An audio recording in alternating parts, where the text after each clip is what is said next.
Thanks for joining me again. Today I am doing an experiment using Rust-Oleum paints. If you'll recall, in one of my earlier videos, my sister and I had done our first paintings using Rust-Oleum, and it didn't go quite the way that we expected it to. So I am experimenting today because I think one of the issues that we had was the fact of torching it after we laid our paints down, because that's when I started noticing the paint doing some weird things. If you want to check out that video, I will link it above. And so today I'm going to try this without torching after I've laid those paints down.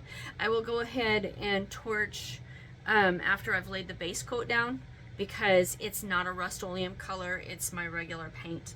So I wanted to see how this will work, because those paints that are Rust-Oleum are so beautiful. They're metallic and they just have such rich color to them. And I'm really hoping that this will work, because they are a great addition to the paintings. So I wanted to go ahead and try this, because it might be something that you will want to try out in your paintings too.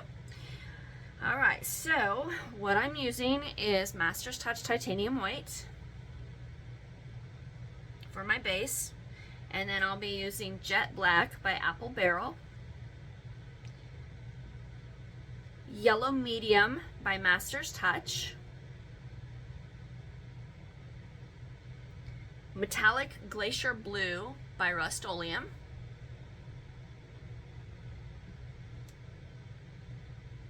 Phthalocyanine Green by Master's Touch, Metallic Amethyst by Rust-Oleum, and then I'll be finishing off with Gentle Heather by DecoArt Americana. Alright, I'm going to flood my canvas and I'll be right back.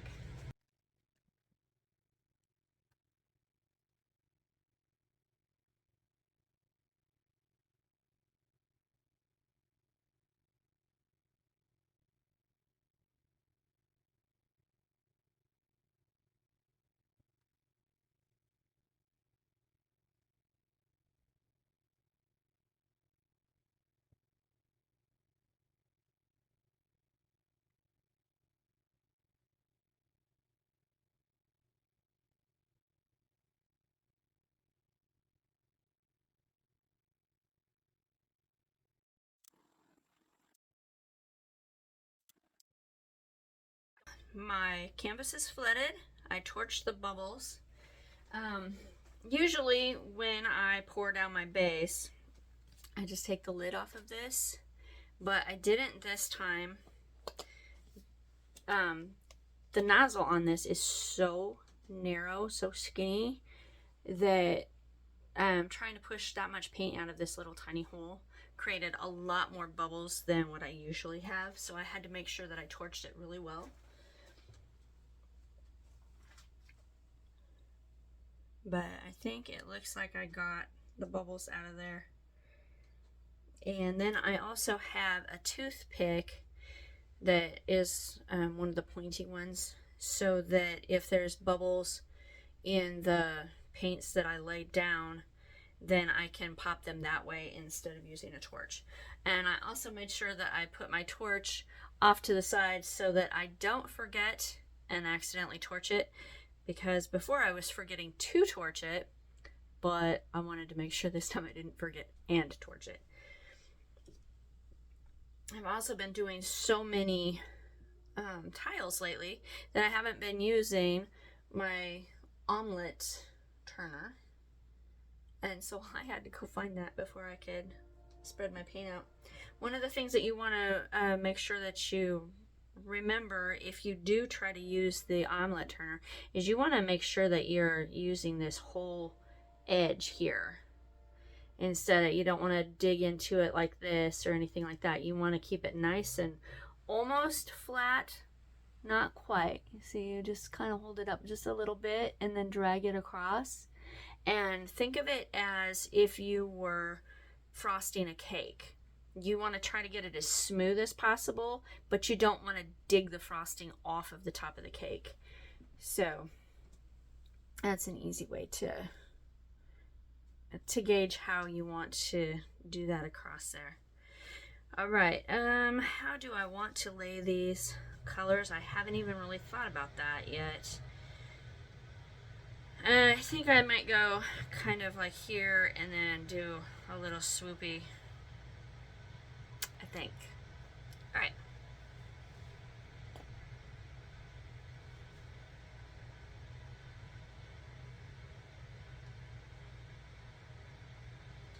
This one's getting pretty empty, so hopefully I have enough. Oh, and there's goober in it.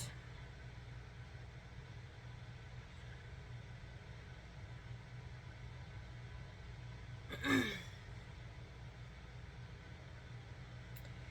right.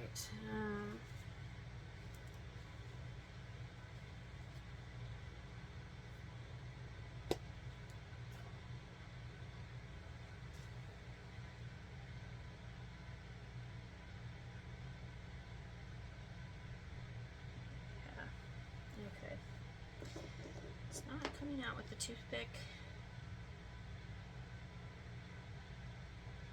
So I'm gonna just pull this along where I had the black.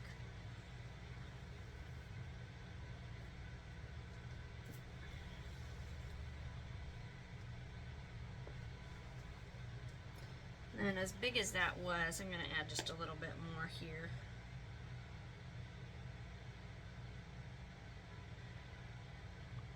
And close this circle off, close that opening off a little. All right.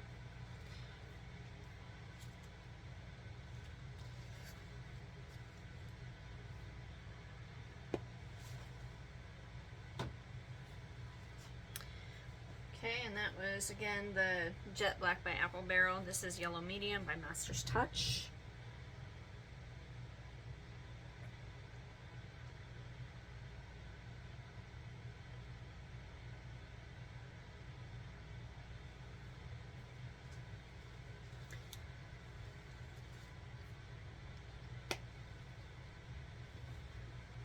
And then Metallic Glacier Blue by Rust-Oleum.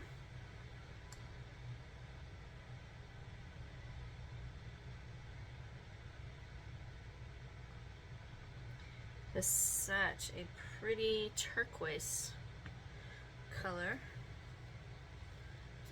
And it should add a lot of shimmer and sheen to this painting.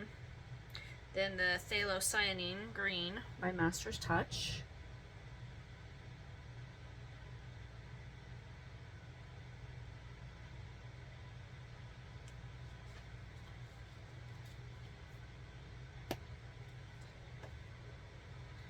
Then the Metallic Amethyst by Rust-Oleum.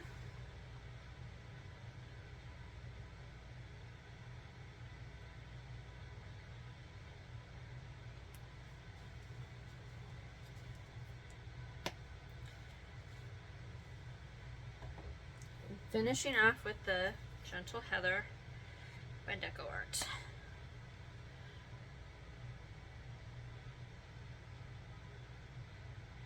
And if you want to try to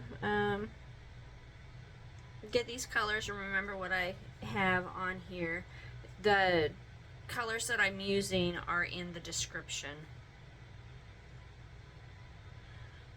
Wow, the Gentle Heather really got lost in the color scheme, didn't it?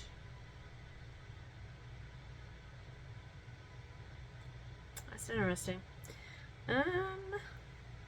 Okay, so do I want to put a little bit more of this down? I'm not sure. Let me think about it while I pop a few bubbles.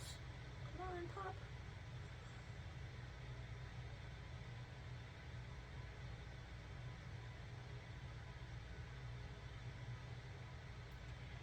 reason that you want to pop the bubbles ahead of time is because you don't want to have white that just shows through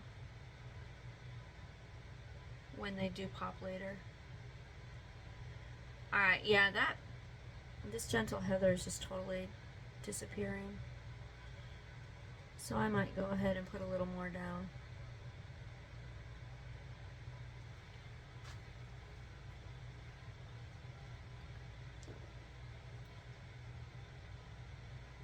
And while I was doing that, I noticed a little bit of stuff in the white paint. And my white paint is really thin right there. I didn't notice that before, so I'm going to add a little bit of white paint there because I don't want it to not blow properly in that area. So I'll give that just a little tiny bit to kind of level itself out.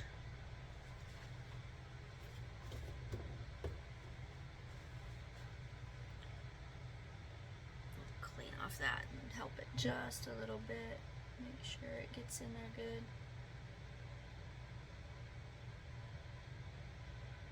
Definitely don't want dry canvas in that area.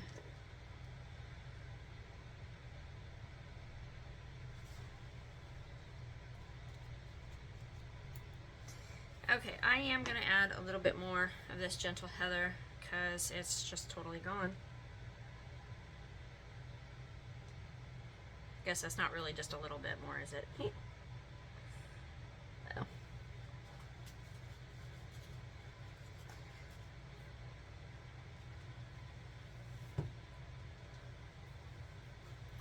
I think the gentle heather is one that I mixed up before I started measuring my paints as I was mixing them, and so I don't think it's mixed up the same as the rest of them, and that's probably why it did that. Alright, there's a few more like smaller bubbles, but I think it should probably be alright.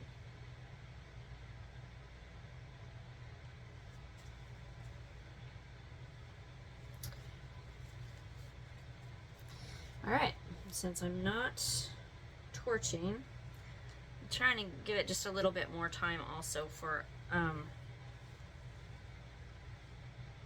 some of the smaller bubbles to start coming up to the surface, which they are. There's little bubbles that are popping up all over, so it's just giving them a little bit of time to come to the surface, so hopefully that they won't be as significant once I blow this out. Alright,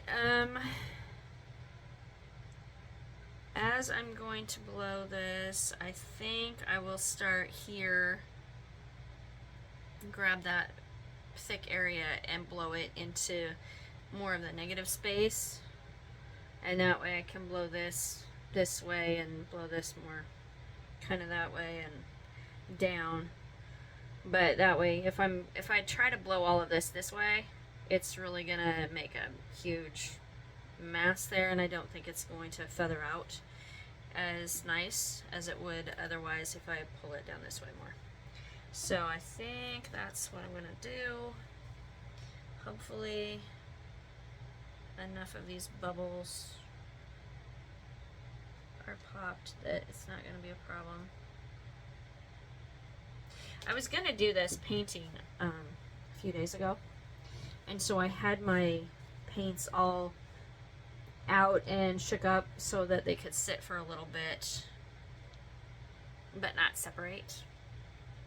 And then I didn't get it done until today, and so I had to shake up my paints a little bit before I started, and I don't think I gave them enough time for the bubbles to escape. So otherwise, if you do that, it should be alright. Okay, I'm going to go ahead and start.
this is beautiful.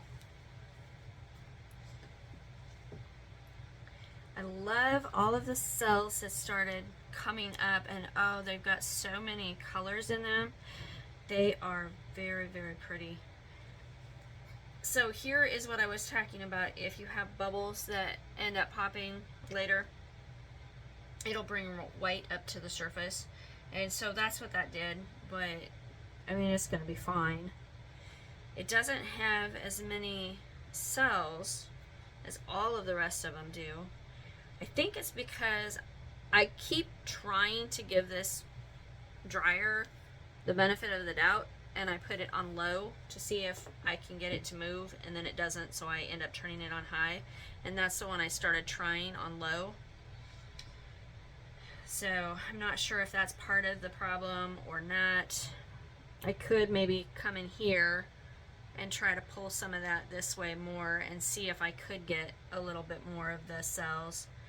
Looks like while I'm talking though, there's some yellow and green that's starting to come up on there. And then the other thing that I'm not sure of is it turns weird when you heat it up and then blow it out, but I don't know what would happen if I torched it now, if it would make it weird or not. And I really don't want to try that on this one because I like the way it turned out. It's really, really pretty, and so I don't want to ruin it.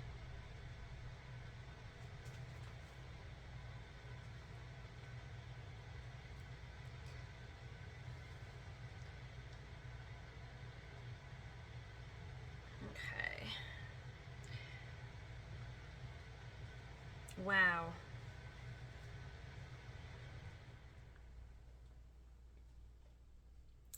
All right, so the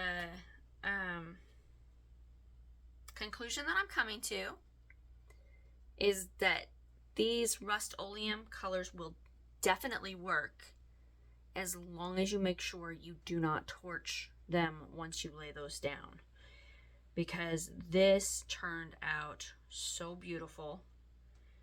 I'm going to go ahead and touch up my edges, and then I'll bring you down for a close-up. I'll be right back.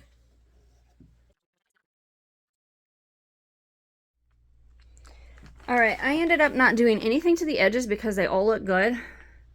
Look at how that kept its color like on the top, and it just comes around here. So that means they are really nice and pigmented. They're a good quality of paint because it's not looking pastel-y on the side as opposed to the top. So one thing you want to make sure you do is scrape all of these drips, because if you don't, it's going to pull the paint off of the top of your canvas, and you do not want to have that happen. So you go around there and you do it around all of the sides. See the beautiful edges? Oh, I just love it.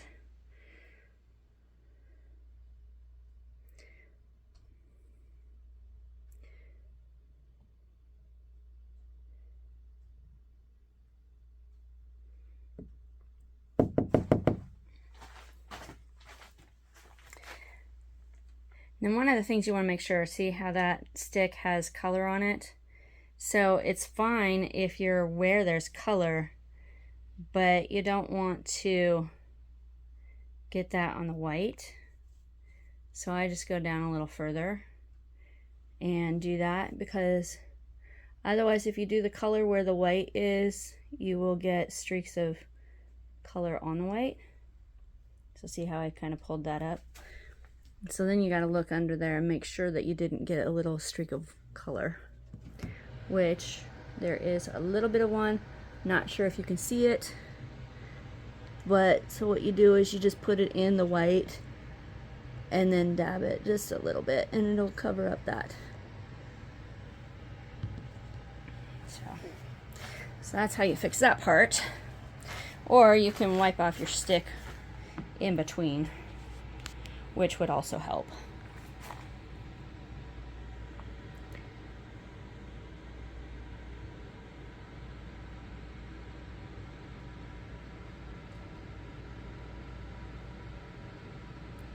I'm sorry.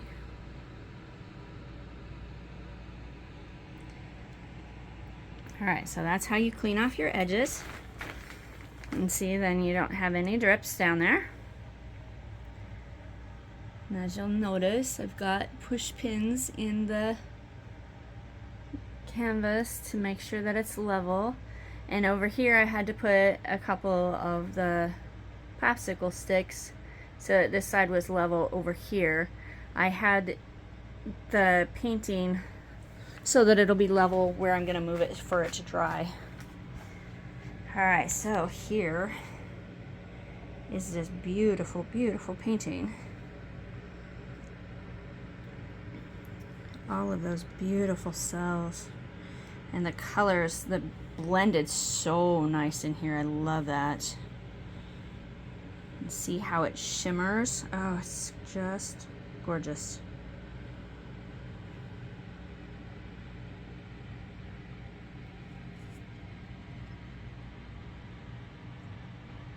I love all those cells there. Turquoise, green, and yellow, and purples in them. I like using black. I don't use it nearly as often as I should, but it outlines and accentuates things so much when you do use it.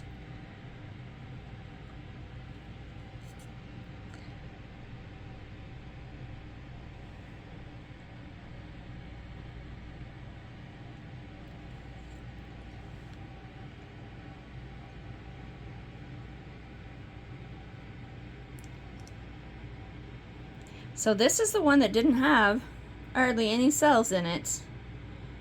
And I was debating if I should blow a little bit more to see if I'd get some. And just in the course of touching things up, look how many cells there are now. It's so, so pretty.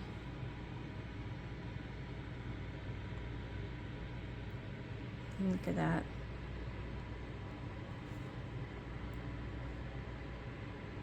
Oh, so gorgeous. Alright, I'm going to go ahead and shut off the overheads, and then I will turn on my flash and we'll see how it looks that way. Okay, so here it is. Guess I forgot to give you an overhead look. With the lights off and the flash on.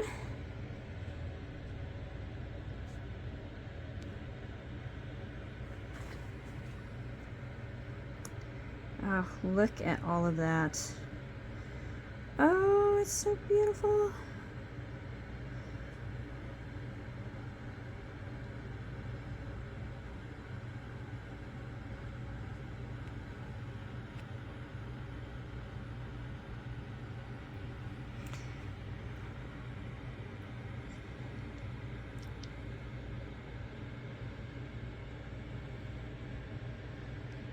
Love all these cells. They are so, so pretty.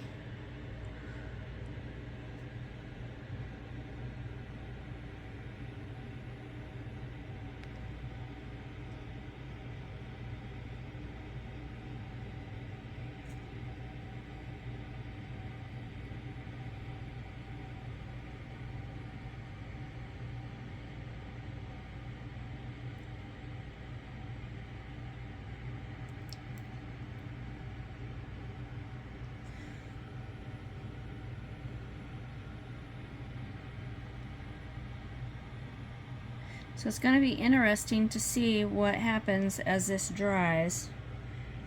I mean, just like this, it has this little thing that's come up to the surface. I don't know what that is. I mean, it's part of the painting, part of the colors. So, it's interesting. But, alright, well, here, I'm going to turn it this way so you get a better view of the whole thing. There it is. If you liked this, I would love for you to hit the like button. Thank you for all my current subscribers for supporting me. I ask that if you haven't subscribed and you found this helpful, that you would go ahead and subscribe to my channel. Let me know in the comments what you think about this. And guess that's all for now. I'll catch you later. Thanks for joining me. Bye. God bless.